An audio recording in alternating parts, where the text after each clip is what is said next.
These days, filming your rides has never been easier.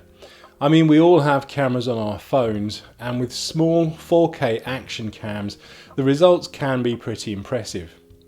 Add to that the ability to easily post video to social media, and you have a ready-made audience.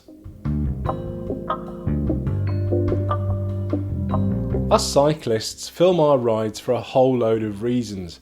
Yes, one of the main ones is to share on Facebook, but we also do it for safety reasons, to record those epic views, or simply because we can and it's fun. Getting good, interesting footage is more than just simply mounting a camera on your helmet and letting it run for 3 hours. With a bit of thought, you can make some very professional looking little films. Without doubt, the best cameras for filming your rides has to be something like a GoPro or a Garmin VIRB. Now I say something like because there are some excellent budget alternatives on the market. The latest GoPro Hero 6 genuinely is an incredible camera, but it comes with a hefty price tag. If you don't need broadcast quality 4K video or the ability to shoot S-Log, exactly, do yourself a favour and look at the cheaper alternatives. You can pick up action cams for as little as £30 or $40, and these will do a great job. Some of them even come with screens so you can see what you're shooting, and a set of mounts that will allow you to place your camera virtually anywhere on your bike. Many will also come with a free app that allows you to control your camera remotely. Now, I've seen these little cameras on sale in places as diverse as supermarkets, little corner newsagents and petrol or gas stations. But if you don't happen to come across them on your travels, there is always the good old internet and sites like Amazon, eBay or GearBest. The advantage of action cams is that they're light and easily mounted, which means that once you've switched it on, the only time you'll need to worry about it again will be when you switch it off. Actually having a camera is only half the story. The other equally important bit are the mounts. These will allow you to secure your camera on your bike and get stable shots. Most action cameras will come with some sort of mount included. In the case of a genuine GoPro, you'll get a measly couple of sticky base plates and clamps, which, to be honest, is not going to be anywhere near enough. The modest selection that comes with the budget models will do you for a while, but it won't be long before you'll be looking for more. I would steer clear of the GoPro branded mounts and accessories because of the inflated price. Instead, I would look again to the internet, where you can buy complete kits of mounts for less than the price of a single branded tripod adapter. The main ones to look out for will include a handlebar mount, a clamp mount and a tripod adapter. As the name suggests, the handlebar mount will allow you to secure your camera on the stem or bars for a great point of view shot, and the clamp mount and tripod adapter will allow you to attach your camera to all kinds of places on the frame. The classic action cam mounting position is on top of the helmet, and this will give you a fairly decent shot, but bear in mind, as you turn your head, the camera will go with it. Now, in real life you won't notice these head turns, but believe me, when you watch the footage back, it may be so jerky you might not want to use it.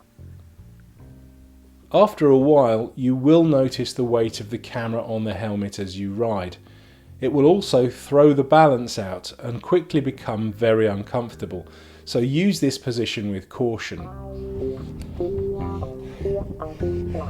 Generally speaking, a professional looking shot will be smooth and stable rather than juddery, and any movement, such as a pan or tilt, should be deliberate.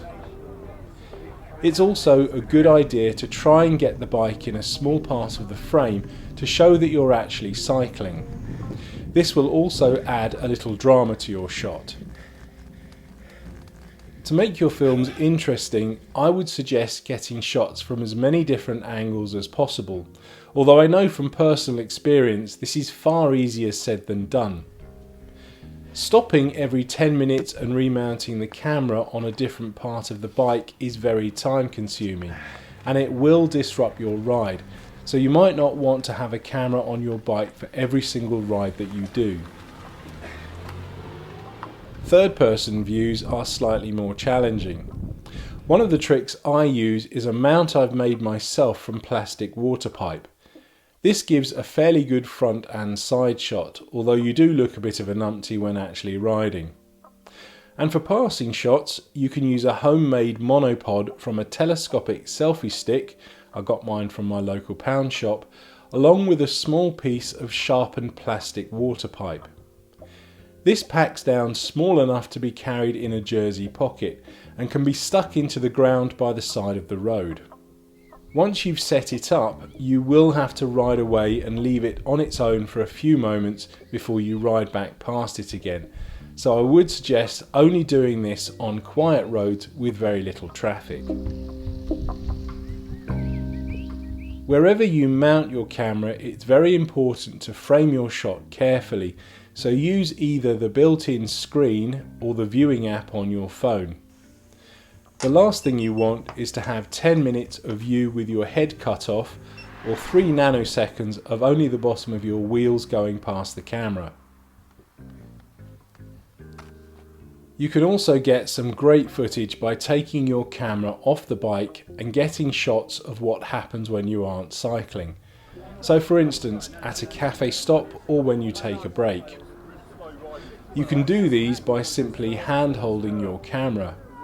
Again, the key here is stable, usable shots, so begin by framing up your subject and holding the camera completely still for about 10 seconds before moving on to the next one.